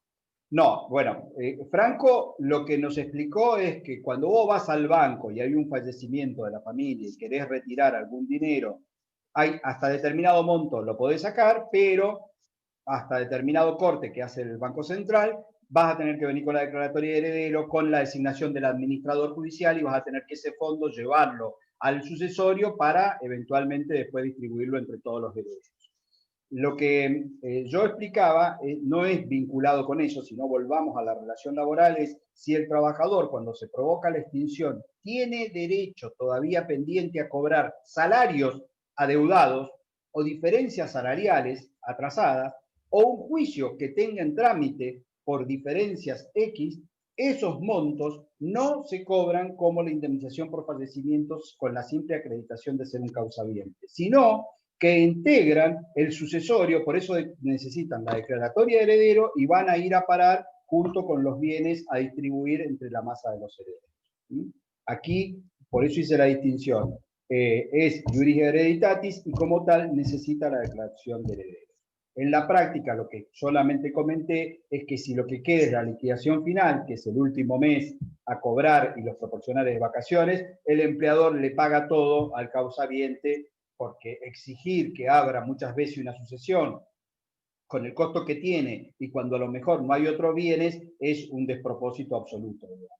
Pero es un tema de interpretación práctica. Si el empleador se pusiera muy estricto, debería decir, esto se lo pago a usted, el resto lo deposito judicialmente, abre una sucesión y distribúyalo como corresponde. Perfecto, muchísimas gracias, profe. No por nada.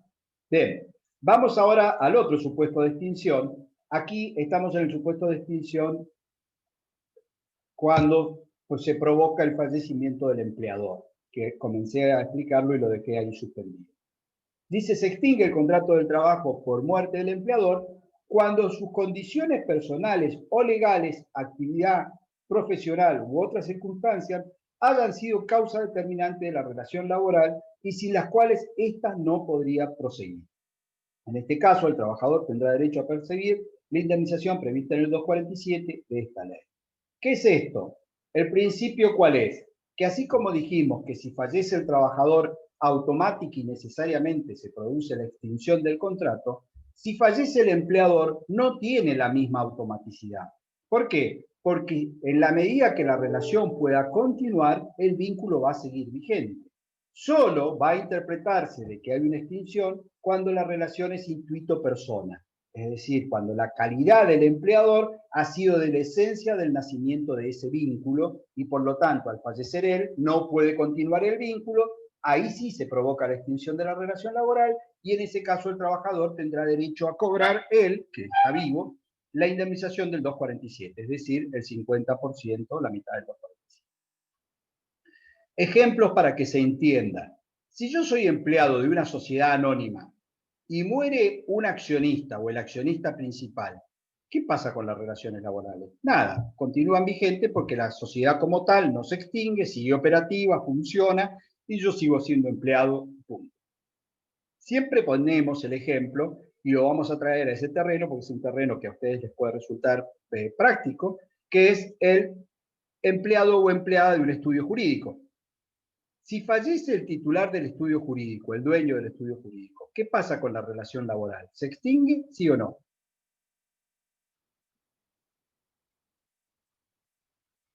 Creo que o no me están escuchando o esto les ha generado una duda filosófica muy profunda porque están todos con una cara como diciendo, ¿y qué haríamos en este supuesto? Estudio jurídico, un abogado, ¿saben lo que se trata de un abogado? Tiene una secretaria o un secretario, se muere el abogado. ¿Qué pasa con la relación? Eso es lo que estoy preguntando. No, se extingue en ese caso. Bueno, Cami Escribano, está por chat nomás, dice, sí, hizo un aporte, si no tiene se los voy a leer porque claro. Camila hizo un aporte muy trascendente y quizás no lo están viendo, dijo, sí, o sea, se extingue, pero punto, nada más. Yo digo que si no tiene socios, se extingue. Bien, Claudia. Claro, yo iba a decir lo mismo. Muy bien, Agustina, Claudia le leyó el pensamiento. Bueno. Vamos a ponerlo así para ver si hacemos un último esfuerzo. Chicos, no sé la hora, pero yo creo que todavía nos quedan como 40 minutos, así que no se me duerman ahora porque estamos al horno. Nos queda terminar con varias supuestos de extinción. ¿Por qué puse el ejemplo del abogado? Podría haber puesto el del contador, el del escribano, el del médico. Estamos hablando de las actividades profesionales que se pueden ejercer de manera autónoma y que pueden requerir los servicios de un dependiente, de un trabajador en relación de dependencia. Porque pueden ser intuito persona. Si yo tuviera el estudio jurídico solo no trabajara ningún otro abogado en el estudio y tuviera 1, 2, 3 secretarios y se provoca mi fallecimiento, estoy en una mesa de madera con patas y que no sé qué va a ocurrir, pero bueno, si uno se muere, la relación laboral automáticamente se extingue. ¿Por qué? Porque es imposible continuar con esa actividad profesional por parte de un tercero X, porque a lo mejor, aún teniendo, en mi caso, una hija abogada, la hija no le interesa seguir con el estudio que tengo yo. Entonces dice, no, pará, es un problema tuyo. Se extinguió la relación laboral, paguémosle el 50% y se terminó con la explotación. Porque era intuito persona, lo mismo, un escribano. La escribanía, único escribano o escribana, tiene 3, 4 personas trabajando, fallece el escribano, automáticamente el número de la escribanía del notario queda ahí después para ver a quién se le asigna, pero no hay una continuidad. Entonces, esa relación, ese fallecimiento provoca la extinción de la relación laboral. Pero como dijo Claudia, habría que ver los casos concretos, porque si, por ejemplo, en la actualidad, en mi estudio, somos 6 abogados ejerciendo, más allá de que el empleador sea yo, el quit sea mío, hay una actividad asociativa funcionando con 3 empleadas. Se da lo mismo el fallecimiento, pero al día siguiente el estudio sigue girando y sigue trabajando y sigue requiriendo los servicios de la secretaria porque el resto de los abogados siguen con la profesión. Entonces, ¿qué pasó? ¿Se extinguió la relación laboral? No, no se extinguió por más de que se dio el fallecimiento del titular, porque hubo una continuidad. Cuando esa continuidad sea posible y se dé, el vínculo, por lo tanto, no era intuito persona y no se extingue. ¿Vieron ya el Estatuto de Casas Particulares? Valentino dice que sí, es el único que parece que vio esa clase o vio el video. Valentino, ¿te acordás qué pasa si fallece, en el caso del trabajador de casas particulares, el empleador, es decir, para quien estaba trabajando? Si alguno le tira un salvavidas a Valentino... Poco y nada. Poco y nada eso. ¿Alguno se acuerda? Esto es un supuesto específico del Estatuto de Trabajadores de Casas Particulares. Tienen 30 días para resolver notificar la extinción. Si no la notifican y continúa prestando tareas el trabajador o la trabajadora en esa vivienda, se entiende y presume que hay una novación subjetiva del contrato y el empleador pasa a ser quien se esté beneficiando de eso, ya sea el que viva ahí, el hijo, la hija.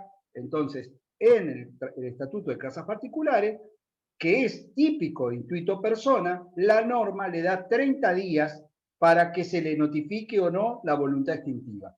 Y si no se le notifica, se presume que hay una continuidad de la relación laboral. Eso es importante que lo vean y está específicamente en el Estatuto. Bien, entonces, ya, pobrecito, lo matamos al trabajador, lo matamos al empleador, ahora vamos a seguir con otros supuestos de extinción manteniendo algunos vivos.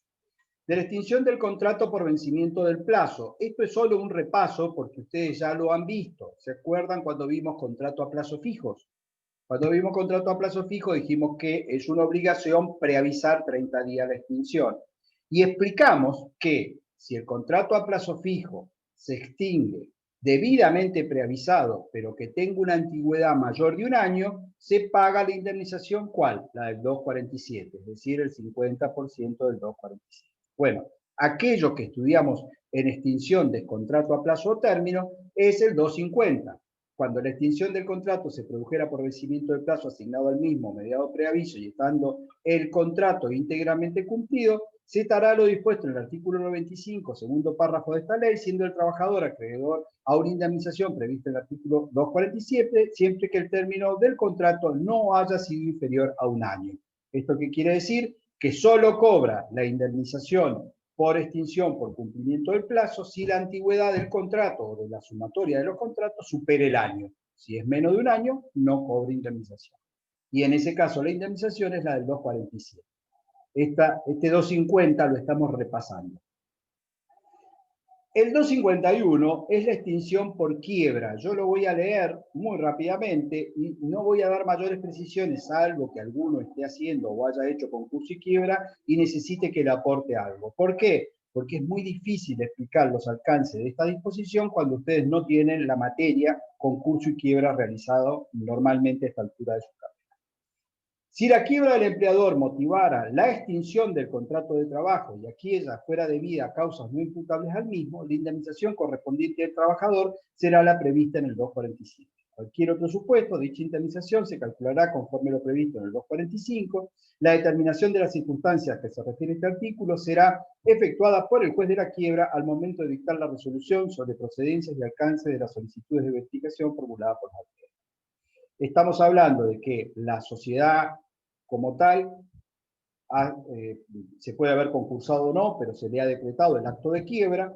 Aquí habría que agregar que es posible que aún decretada la quiebra haya, a petición de la sindicatura, una continuidad de la explotación de la relación laboral, o sea, puede haber quiebra con continuación a los fines de poder vender la empresa en funcionamiento, pero no voy a irme por todas esas complicaciones, sino simplemente que les quede el concepto que si no hubiese existido a los ojos del juez del concurso y la quiebra responsabilidad o causas motivo del empleador que hayan llevado a ese desenlace, la extinción de la relación laboral se produce y en tal caso la indemnización sería el 247. Ahora, si hubo responsabilidad, mal utilizado acá el concepto de culpa, porque no es culpa lo que se va a evaluar, la indemnización que corresponde es el 245. En la práctica, la explicación es que en la mayoría de los supuestos donde la extinción se da por quiebra, le corresponde a los trabajadores la indemnización en íntegra del 245, sobre todo utilizando el criterio de lo que se denomina ajeneidad en el riesgo, es decir, el empresario es el que debe asumir el riesgo como tal y el trabajador es ajeno a ese riesgo comercial, entonces si le fue mal y se quebró, no tiene por qué él no cobrar la indemnización.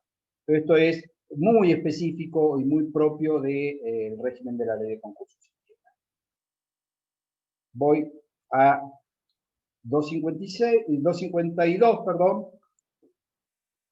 Este artículo sí es importante que vean si tienen anotada esta reforma, que es del año 2017, por ley 27426, digo por aquellos que estén trabajando con un material que por ahí tenga más antigüedad. ¿Por qué? Porque esta es la extinción por el supuesto de jubilación. Voy a explicarlo y después vamos a leer la norma. Si se retrotraen, recordarán que cuando arrancamos y vimos el principio de continuidad, dijimos que la ley lo que pretende es que una vez que se inicia la relación laboral, la misma continúe y se extinga naturalmente cuando el trabajador o la trabajadora logran acogerse al beneficio jubilatorio. Esta es la extinción natural que tiene la norma, la ley de contrato de trabajo prevista. Ahora bien, dije en alguna clase, y recuerdo como un tema así muy genérico, sin que implique dar ley de jubilaciones, que para nuestra legislación ordinaria de la ley 24241, el trabajador varón se jubila con 65 años de edad y necesita para ello acreditar 30 años de servicios con aporte al sistema. Estos son los requisitos básicos de la jubilación ordinaria: edad y aporte. Ambos requisitos deben convivir. Para la trabajadora mujer, la edad se disminuye a 60 años. O sea, que con 60 años de edad y con 30 años de servicio y aporte, la trabajadora mujer, en principio, puede gozar de la jubilación ordinaria. Insisto, no estamos dando una clase de jubilación, que vamos a dar un poquito más adelante, y esto es el recaudo general para lo que se denomina jubilación ordinaria. ¿Por qué aclaro esto? Porque ustedes pueden levantar la mano y decirme, no, pero mi mamá se jubiló a los 55 porque era docente, no, porque el mío se jubiló a los 58 porque se retiró de la caja tal. Si todo eso es posible, estoy hablando del macro, del general, jubilación ordinaria, ley 24240. La ley contrato de trabajo contempla, y contempló siempre, la posibilidad de que el empleador sea quien, cuando su trabajador cumpla los requisitos, lo intime a que acceda al beneficio jubilatorio. Va de vuelta. La ley contrato siempre contempló y sigue contemplando la posibilidad de que el empleador intime a su trabajador a que se jubile cuando cumpla los requisitos jubilatorios. Esto es, siendo que estás logrando el objetivo de la norma, que es poder jubilarte, yo como empleador te intimo a que hagas el trámite de jubilación y eso tiene una consecuencia. ¿Mm? ¿Hasta ahí me siguen con la idea? ¿Por qué voy con determinada cautela con esto? Porque si alguno ya lo estudió, y lo estudió hace un tiempo, o no lo tiene, puede generarle confusión. Esto sigue vigente, pero ha tenido un cambio importante durante el gobierno de Macri, que es que para que el empleador pueda cursar esa intimación, el trabajador tiene que haber cumplido ya 70 años de edad.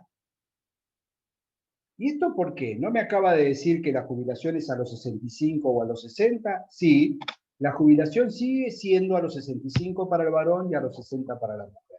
Pero lo que hizo la reforma es permitirle a ambos trabajadores, tanto varones como mujeres, a su propia decisión, seguir trabajando hasta los 70 años. Va de vuelta. Lo que la reforma introdujo en cuanto a cambio es posibilitar al trabajador y la trabajadora a que, aún teniendo 60 y 65, decidan voluntariamente trabajar hasta los 70. Y recién jubilarse con 70 años de edad. Entonces, para que el empleador pueda hacer funcionar el mecanismo de la intimación para que te jubiles, hoy eso solo lo va a poder disparar cuando ambos trabajadores, varón y mujer, tengan ya 70 años de edad más los años de aporte y servicio.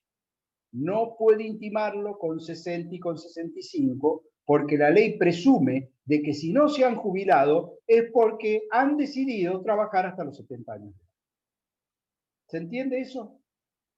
Entonces, para poder el empleador intimar a un trabajador a que se jubile, va a tener que esperar que tenga los 70 años de edad y no solo eso, va a tener que tener certeza de que reúne los requisitos de los 30 años de aportes y servicios. ¿Por qué? Porque puedo yo tener 70 años de edad y no tener los años de aporte y por lo tanto no puedo acceder a la jubilación ordinaria. Y para que la extinción por jubilación se dé, tiene el trabajador que reunir los requisitos para jubilarse. Supongamos que estamos en ese supuesto, que ya tiene los 30 años de aporte y servicio y que tiene los 70 años de edad, lo que la ley le permite al empleador es a intimarlo por un plazo de 1 año, como máximo, para que acceda al beneficio jubilatorio. Esa intimación tiene efectos de preaviso. ¿Y esto qué implica? Que al cumplirse el año, la relación laboral se extingue. Aquí lo importante a saber es, ¿qué pasó si accedió o no a la jubilación? Si accedió a la jubilación y eventualmente accedió antes del año, al momento que accedió a la jubilación, se extingue el vínculo laboral. Agrego, esa extinción por jubilación no lleva aparejada indemnización. Es decir, que el trabajador que se jubila no tiene derecho a cobrar indemnización en los términos ni del 245 ni del 247. No cobra monto indemnizatorio. Pero la pregunta es, ¿qué ocurre si el empleador lo intima y al cumplirse el año todavía no accedió al beneficio jubilatorio? ¿Entienden? En el supuesto que estamos, el empleador esperó, tenía 70 años de edad, tenía para él los años de aporte y servicio, lo intimó, pasó 1 año, no accedió a la jubilación, no lo hizo al trámite. Bueno, acá hay que distinguir.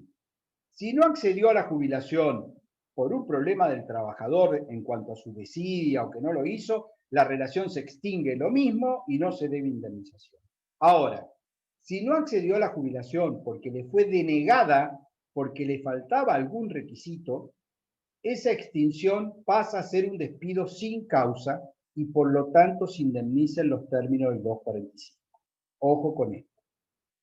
Si, repito, si no obtiene la jubilación porque no hizo el trámite o por desidia del trabajador, se extingue lo mismo, no cobra indemnización, la relación se extingue. Ahora, si no la obtiene porque le es denegada, porque le falta algún requisito, ya sea la edad o los aportes y contribuciones, si le falta un requisito y se le deniega, el vínculo se extingue igual porque ya dije que era efecto de preaviso el año que le dio, pero se convierte en un despido sin causa y por lo tanto el empleador va a tener que pagar la indemnización por antigüedad. Es por ese motivo que es tan importante y trascendente que el empleador, antes de hacer la intimación, tenga certeza de que el trabajador reúne los requisitos para poder jubilarse. Porque si no lo reúne y se le deniega, se convierte en un despido sin causa. Entonces, ojo, porque muchas veces ocurre que si asesoran a una empresa, va a venir el jefe de recursos humanos y decir, che, mañana cumple 70 años el tipo este, me lo quiero sacar encima, intimalo. Bueno, esa es la edad, pero ¿y vos tenés certeza que tiene cargas de 30 años con aporte? Mirá, con nosotros lleva trabajado como 10, 15 años y antes trabajó para... Bueno, hay que ir al ANSES, hay que ver la sábana de los aportes y contribuciones y ver si efectivamente lo tiene. Porque a lo mejor trabajó para otro empleador, no le hicieron los aportes, estuvo en negro, con lo cual no reúne los requisitos. Entonces, es importante saber de qué los requisitos están reunidos. Vamos a leer el... Sí, escucho. Tengo una pregunta. En el caso de que intime y le falte, por ejemplo, el requisito de que cumpla los 30 años de aporte, después de que, supongamos que no se dio cuenta o no lo tuvo en cuenta, una vez que entiende que le faltó ese requisito, ¿puede subsanar ese error, digamos, y que después sea todo normal, como viene explicando? A ver, Agustina, contestaste vos sola. Yo dije que esta notificación tiene efecto de preaviso. ¿Qué dijimos respecto de la extinción y la retractación de las extinciones? ¿Cuándo es válida y cómo es para que sea válida una retractación? Entiendo que se puede retractar antes de que llegue a conocimiento del destinatario. Ahí ya o que no lo habría acepte en realidad. Ahí está. Entonces, que lo acepten en realidad. Bien, entonces, para que exista retractación tiene que haber conformidad de ambas partes. Okay. Entonces, vamos a seguir, Agustina, con el razonamiento y la pregunta. El empleador le manda la intimación. Cuando manda la intimación, se da cuenta, o porque el trabajador le dice, o por lo que sea, que no se va a poder jubilar porque no reúne los requisitos. Puede el empleador decir, me retracto de esta intimación, y siendo que usted no reúne los requisitos, olvídese, no ha pasado nada. Ahora, como tiene efecto de preaviso, va a depender de lo que el trabajador quiera hacer. Si el trabajador dice, no, momento, yo no acepto su retractación, entiendo que usted me ha preavisado de un despido y que esto es incausado y me siento a esperar para cobrar la indemnización, va a pasar eso. Entonces, en la medida, si hay conformidad, Agustina, sí se va a poder, se reencausa y sigue la relación. Pero si no hay conformidad, ojo, porque la misma norma dice que esta notificación o intimación a jubilarse tiene los efectos del preaviso. Y como tal, ya puso a funcionar el mecanismo de la extinción. Entonces, para poder volver para atrás, por eso te lo pregunté y lo sacaste rápido, para que sea una retractación necesita conformidad de ambas partes. Si no, no hay retractación. Bien, voy a leer los artículos, que son un par, como para que repasemos lo que venimos hablando. A partir de que el trabajador cumpla 70 años de edad, vieron, esto es la reforma, digamos, porque antes decía de que cumpla con los requisitos para acceder a la jubilación ordinaria, ahora habla de la edad, y reúna los requisitos necesarios para acceder a la prestación básica universal establecida en el artículo 17, inciso A de la ley 24.241, no se compliquen con esto, con la PBU, sino es acceder a la jubilación ordinaria prevista en la ley de jubilaciones 24.241 y sus modificaciones. El empleador podrá intimarlo a que inicie los trámites pertinentes, extendiéndole los certificados de servicio y demás documentación necesaria. A partir de ese momento, el empleador deberá mantener la relación de trabajo hasta que el trabajador obtenga el beneficio y por un plazo máximo de 1 año. Esto es lo que acabábamos de explicar, que 70 años de edad, resto de los requisitos, puedo, ojo que no es una obligación, puedo yo tener un trabajador hasta que tenga 80, 90 años, no hay una edad límite para trabajar en la medida que el empleador quiera, pero aquí cumplió la edad y yo quiero que se jubile. Lo intimo, ese plazo como máximo es de 1 año, si se jubila antes, automáticamente se da la extinción, si no se da el año. Lo dispuesto en el párrafo precedente no afecta el derecho del trabajador de solicitar el beneficio previsional con anterioridad al cumplimiento de los 70 años de edad. ¿Por qué esta aclaración del párrafo? Porque, no sé si lo van a recordar, no hace mucho de esta discusión, pero uno de los temas que se había instalado es que, estamos hablando del gobierno anterior, el gobierno de Macri, había modificado la edad jubilatoria y había llevado la jubilación a 70 años. Y en realidad no es que se llevó la jubilación a los 70 años, sino es que se permitió que el trabajador o la trabajadora, si así lo quisieran, trabajaran hasta los 70 años. Eso fue lo que se modificó. Pero la edad para acceder a la jubilación ordinaria en la ley 24.241 sigue siendo la misma. Por eso este párrafo dice: lo dispuesto en este párrafo no afecta el derecho a solicitar el beneficio previsional con anterioridad. Con anterioridad es cuando cumpla los 60 la mujer, los 65 el varón y tenga los 30 años. Concedido el beneficio o vencido dicho plazo, el contrato de trabajo quedará extinguido sin obligación para el empleador del pago de indemnización por antigüedad que prevén las leyes o los estatutos profesionales. Esto es lo que decíamos, se provoca directamente la extinción y no hay obligación indemnizatoria. Acá está el parrafito que viene a cuento de lo que recién me preguntaba la compañera. La intimación a que se refiere el primer párrafo de este artículo implicará la notificación del preaviso establecido por la presente ley o disposiciones similares contenidas en estos estatutos, cuyo plazo se considerará comprendido dentro del término durante el cual el empleador deberá mantener la relación de trabajo, que es 1 año. Por lo tanto, ojo, porque esta intimación a que se jubile tiene efectos de preaviso. Es decir, anunció la extinción ya de la relación. Si se pudo jubilar, bien, pero si no tenía los requisitos, se convierte en un despido incausado. Otro supuesto, que está en el 253 y que es importante que tengan en cuenta, es qué pasa con el trabajador jubilado. Durante mucho tiempo también se discutió en nuestro país si un trabajador se jubilaba, ¿qué ocurría si seguía trabajando? Si tenía que pasar un plazo determinado para volver a trabajar para el mismo empleador. Si aún obtenía la jubilación, seguía de continuo trabajando y luego se lo despedía, ¿qué ocurría? ¿Entienden el supuesto del que estoy hablando? Más allá de que todavía no di la respuesta. Si no, Aldana me mira como diciendo, no entendí. Bien. Un trabajador tiene 65 años de edad, hace el trámite y se jubila. Trabaja para mí. Y viene y me dice, che, me salió la jubilación, pero la verdad que con lo que es la jubilación no puedo vivir. Yo quiero seguir trabajando. ¿Puedo seguir trabajando acá? Sí, seguí, no hay problema, vos, listo. No hubo extinción de la relación, porque se jubiló, pero continuó. El día que le dieron la jubilación estaba trabajando, el día siguiente también continuó. Entonces, esta fecha fue la que obtuvo la jubilación. La pregunta es, si después de que se jubiló y que siguió trabajando para mí, yo lo despido sin causa, por supuesto que debo indemnizarlo porque el despido es incausado, ya dijimos que se paga la indemnización del 245. Pero la pregunta es, ¿qué antigüedad computo? ¿Desde que arrancó el vínculo conmigo, antes de que estaba jubilado, o solo desde la fecha de la jubilación hacia adelante? ¿Se entiende la pregunta?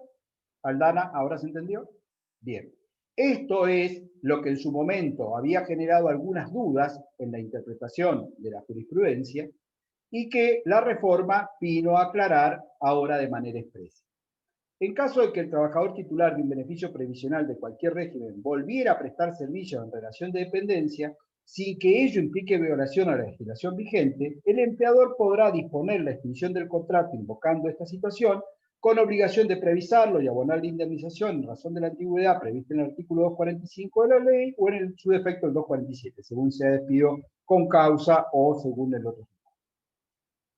En este supuesto solo se computará como antigüedad el tiempo de servicio posterior al cese. Como verán, aquí es claro, alguien que se jubiló y luego vuelve a trabajar. Pero el ejemplo que yo di es más confuso. ¿Y cómo está resuelto ahora? También es aplicable lo dispuesto por el presente artículo al trabajador que sigue prestando servicios sin interrupción a las órdenes del mismo empleador, luego del goce del beneficio de la jubilación, considerándose la fecha de acuerdo a la prestación como inicio del cómputo de la antigüedad posterior al mismo. Este párrafo lo agregó esta ley 27426 en el año 2017. Es decir, zanjó la duda que había un fallo plenario que se llamaba Coto de Capua, está ahí el material, pero el fallo plenario ya no tiene sentido porque ya la discusión ha desaparecido en función de que hoy la norma claramente dice que aún en su puesto de continuidad solo se le va a pagar como indemnización el periodo nuevo, es decir, el periodo posterior a la jubilación y no el anterior. Un punto a tener en cuenta, que lo leí ahí y lo hice muy al pasar la norma, es, dice, vamos a poder trabajar o continuar o volver a trabajar en la medida que no viole la legislación vigente. ¿Y esto qué quiere decir? Que hay determinados regímenes donde el trabajador se jubila en forma anticipada por la exposición que tiene en el tipo de tarea, que no permite continuar trabajando ni ser recontratado para la misma actividad. Ustedes ya vieron la ley 26727 de trabajadores rurales. ¿A qué edad se puede jubilar el trabajador rural ahora? Claro, tengo un problema en el audio, no los estoy escuchando, pero me imagino que todos dijeron 57 años. Muy bien, todos dijeron 57 años, eso está perfecto porque es la modificación que introdujo la ley 26727. El trabajador rural no necesita ya varón ni mujer los 65 años de edad, con 57 se jubila. ¿Por qué los meto ahí? ¿Y por qué voy y vengo a los estatutos? Porque es importante que los manejen de manera integral. Si un trabajador rural se jubila con 57 años, no puede continuar trabajando luego. ¿Por qué? Porque eso es violación al régimen legal que prohíbe la continuidad de las relaciones para los jubilados de los regímenes especiales. Eso surge de la propia ley 24241 de jubilaciones, que expresamente indica de que si yo accedí a una jubilación mal denominada anticipada, es decir, una jubilación previo a la edad de la jubilación ordinaria, no puedo continuar ni volver a trabajar para la misma tipo de actividad.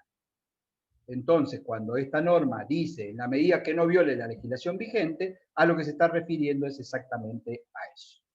Bien. Voy a dar Sí, Camille. ¿En ningún supuesto va a poder volver a trabajar? O sea, ni de ninguna otra cosa. Bien, Camille.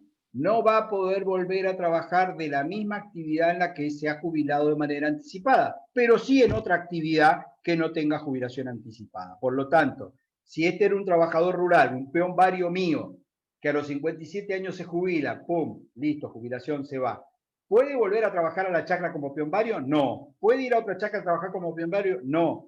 ¿Puede ir a un comercio a trabajar como vendedor de salón? Sí, porque va al régimen de trabajo de comercio, que la jubilación es la ordinaria de 65 años, y va a poder trabajar. Entonces, a la pregunta de Cami es, no va a poder en la medida que quiera repetir con esa u otra actividad que sea de las exceptuadas que se jubilen anticipadamente. Pero si va y hace una actividad de las consideradas ordinarias, podría hacerlo, no habría problema. ¿Se entendió, Cami? Sí, sí. Bien. Voy a dar este último supuesto, porque ya estamos en 43, y la clase que viene vamos a repasar, nos vamos a tomar 40 minutos, 30 minutos para ver todos los supuestos de nuevo con un cuadro, con los cuadritos esos que vimos al principio, para ir viendo si alguno quedó con dudas, y vamos a dar las multas, que son muy importantes y nos va a llevar más de una hora. Entonces, este supuesto es el supuesto de extinción por incapacidad o inhabilidad sobreviniente. Ojo, porque esta norma tiene alguna trampa. Primero, no es lo mismo incapacidad que inhabilidad. El supuesto de extinción por incapacidad, ustedes ya lo han visto y de hecho van a ver que la norma remite al 212. ¿Se acuerda cuando vieron las inculpables? ¿Qué pasa si un trabajador como consecuencia de una enfermedad inculpable tiene una incapacidad? Hay que ver si es parcial, si es total, si es parcial le tengo que readecuar las tareas, si no tengo tareas se extingue, pago el 247, si es total se extingue, pago el 245. ¿Se acuerdan? Eso ya lo vieron en el 212. Entonces, por eso, esta norma, cuando dice, cuando el trabajador fuere despedido por incapacidad físico-mental para cumplir con sus obligaciones y la misma fuese sobreveniente en la iniciación de la prestación de los servicios, la situación estará regida por lo dispuesto del 212. O sea que no nos agrega nada, solo que ordena aquí un supuesto de extinción que ya lo habíamos visto en el 212, que es la extinción por incapacidad sobreveniente. Pero lo que sí tiene de importante el 254 es que agrega otra causal, que es la extinción por inhabilidad sobreviniente. ¿Qué debe existir para que esta causal juegue? En primer lugar, yo debo haber contratado a alguien teniendo en mira o en función de la habilitación especial con la que cuenta para realizar una determinada tarea. Va de vuelta. Yo debo haber contratado a alguien teniendo en mira que tiene una habilitación especial para realizar o ejercer una determinada tarea o profesión. Ejemplos sobran.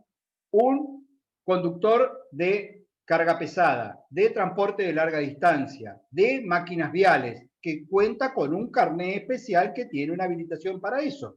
Un profesional, ya sea del arte de curar, un médico, un traumatólogo, o un abogado, o un contador, o un escribano. Yo lo contraté para que, en función de esa habilitación con la que cuenta, ejerza las tareas. ¿Hasta ahí todos de acuerdo? Ahora bien, puede ocurrir que, vigente la relación laboral, ese trabajador que tenía esa habilitación se vea afectado, suspendida en la posibilidad de ejercer esa actividad para la cual estaba habilitado. Eso se llama inhabilitación sobreviniente. La pregunta es, ¿qué pasa con la relación laboral?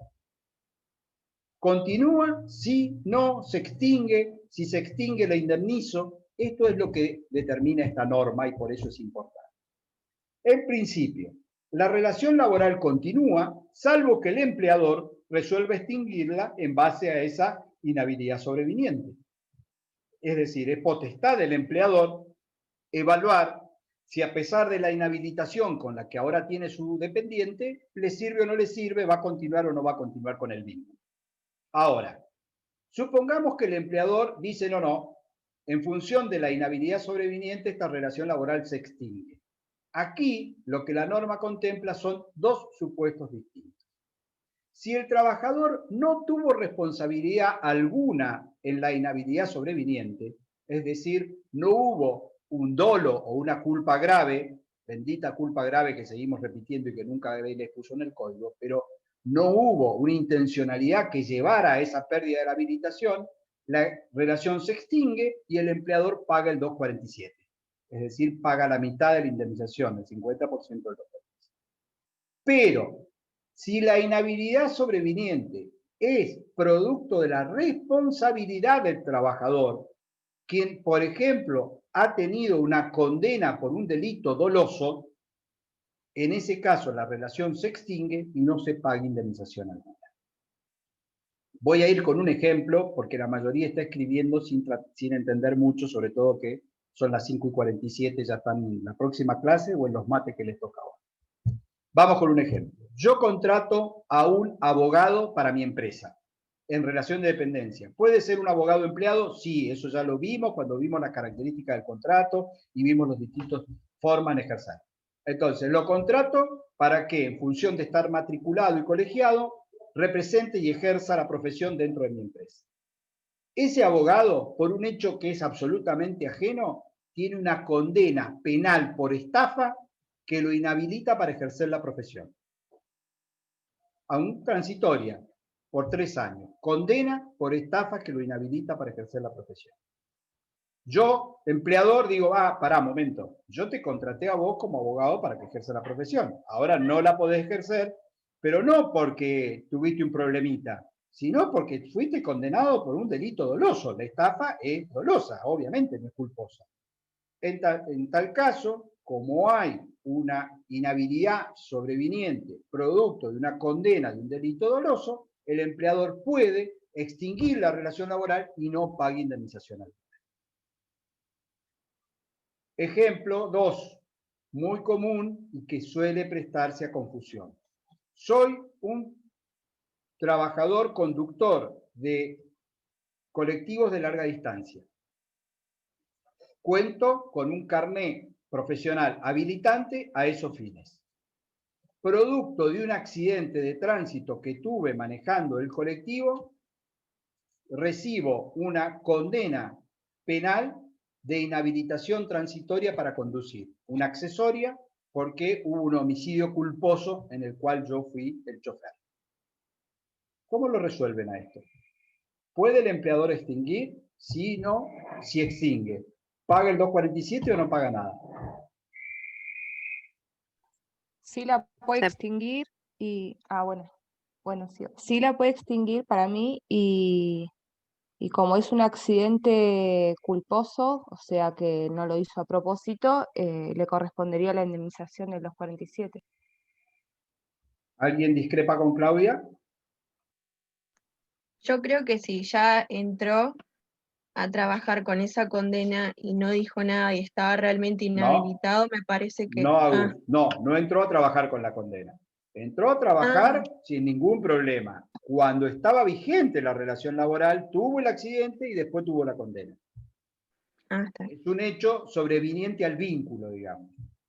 Bueno, es opinable. Claudia razonó de manera bastante atinada diciendo, che, no es doloso, es un accidente de tránsito, si extingue porque no tiene más el carnet, le va a tener que pagar el 50%. Podremos ponerle matices, podremos recrear un poco la cosa y decir, bueno, pero en realidad conducía ebrio, en realidad lo hacía a una velocidad sumamente excesiva que no era prudente, y eso, si bien puede cambiar en la condena penal a los fines del agravamiento o no, no lo va a cambiar a doloso. Va a seguir siendo una culpa, pero entraremos a ponderar si esa culpa es una culpa grave rayana en el dolo o no, y es muy casuístico. Pero simplemente, para que terminen de visualizar esto, vamos a ir cerrando la clase de hoy, dice, cuando tratándose de un trabajador que contare con habilitación especial que se requiera para prestar los servicios objeto del contrato y fuere sobrevinientemente inhabilitado, por eso le decía recién ahí a Agustina, creo que era que venía bien, pero después lo inhabilitan, en caso de despido será acreedor a la indemnización prevista en el 247, salvo que la inhabilitación provenga de dolo o culpa grave inexcusable de su parte. El problema aquí es que se entiende por culpa grave inexcusable de su parte, pero esto es lo que la norma contempla. Entonces, un rápido y muy apretado raconto. Hicimos unos ejercicios del 245, entiendo que ha quedado claro, pero si hubiera duda, por favor, me la preguntan para la próxima clase, así ya nos sacamos todas las dudas que tengamos. Vimos el supuesto del despido indirecto del 246, discúlpenme porque lo que voy a hacer es para hacer el paneo más rápido, ir al articulado tal como lo seguimos. Vimos el supuesto de extinción del 247, que es el 50% del 245, previsto en la norma para la extinción por fuerza mayor o falta de disminución de trabajo. Apostilla, recuerden que está suspendido esto a la fecha en función de los DNU del COVID, al menos hasta el 30 de noviembre, no sabemos si va a haber prórroga. Extinción por fallecimiento del trabajador, el 248. Extinción por fallecimiento del empleador, el 249. En el 248 los causavientes tenemos que ir a ver a dónde los buscamos, si a la 18037 o a la 24241, pero el monto indemnizatorio es el 50%, es decir, remite al 247. En el 249 la indemnización también es el 50%, es decir, remite al 247. Sabemos que no todo fallecimiento del empleador automáticamente provoca la extinción del vínculo, habrá que ver si es inscrito persona o no. Vencimiento del plazo del 250, fuimos a los contratos a plazo fijo, que si la extinción es mayor a un año y se da por cumplimiento del plazo debidamente previsado, la indemnización es la del 247, es decir, la mitad del 245. La quiebra, si hay responsabilidad del empleador, es íntegra, si no hay responsabilidad es la mitad, con todas las observaciones que hice respecto a la ley de concurso y quiebra. Por jubilación del 252, dijimos que la edad son 70 años, si cumple los 70 años y tiene a su vez los requisitos, el empleador lo puede intimar a que se jubile, ese plazo es de un año, surte los efectos del preaviso, si se jubila o si no se puede jubilar por problemas del trabajador de que no hizo el trámite, se extingue igual y nada paga el empleador, si no se puede jubilar porque le falta algún requisito, es un despido sin causa y se paga la indemnización del 245. Trabajador jubilado puede continuar o volver a trabajar para un empleador y en caso de extinción solo se computa el último plazo, o sea, el plazo posterior a la jubilación. Y el último que vimos es el supuesto de extinción por incapacidad o inhabilidad sobreviniente. Fuimos al 212 para el caso de la incapacidad y la inhabilidad, acabamos de ver, que tiene dos supuestos. Si hay responsabilidad del trabajador, ya sea por dolo o por culpa grave, el empleador extingue y no paga nada. Si no hubiera una responsabilidad grave, digamos, el empleador puede extinguir igual y paga el 50%, es decir, la indemnización del 247. Bien, con esto, siendo 5:54, vamos a cerrar la clase de hoy. ¿Alguna duda, alguna pregunta?